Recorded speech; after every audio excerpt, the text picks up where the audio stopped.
পুনৰ উত্তৰ গুৱাহাটীত চুৰিকাণ্ড উত্তৰ গুৱাহাটী মধ্যম খণ্ডৰ অলোকেশ গোস্বামীৰ ঘৰত চোৰে চলালে লুটপাট গৰাকীৰ সপৰিয়ালে অৰুণাচললৈ ফুৰিবলৈ গৈছিল 3 দিন পূৰ্বে ঘৰত কোনো নথকাৰ উমান পাই চোৰে খিৰিকীৰ গ্ৰিল কাটি কোঠাত প্ৰৱেশ কৰি চলালে লুটপাট এতিয়া গৰাকী আহিলেহে চোৰে নিয়া আচবাবৰ হিচাপ ওলাই পৰিব আনহাতে আৰক্ষীয়ে সিসিটিভিৰ ফুটেজ পৰীক্ষা কৰিলেও ওলাই পৰিব উৰহি গছৰুৰ পংকজ নাথৰ ৰিপৰ্টাৰ লাইভ অসম চুৰি হৈছে হয় তেনে সিহঁতে অৰুণাচলত গৈছে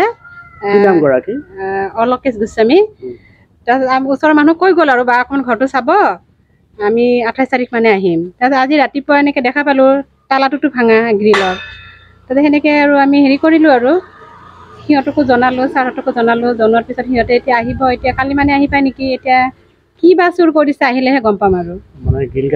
গ্ৰিল কাটি সোমাইছে দৰ্জাৰ গ্ৰিল কাটিছে তালা ভাঙিছে খিৰিকীৰ গ্ৰিলেদি সেনেকৈ সোমাইছে আৰু এতিয়া ভিতৰৰ বস্তু নিছে কি নিছে এতিয়াতো আমি গম নাপাওঁ গৰাকী বাহিৰত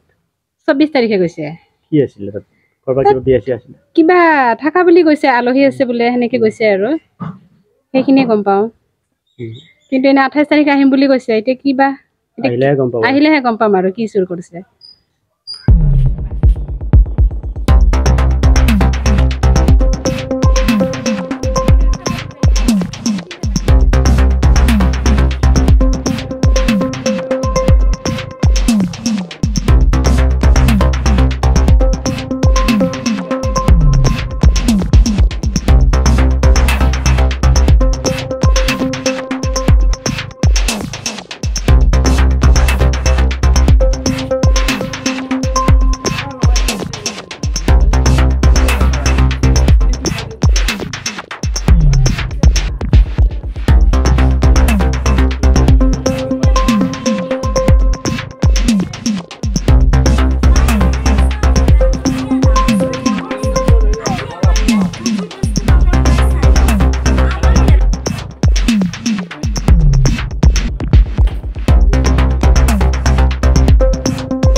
ৰিপৰ্টাৰ লাইভ অসম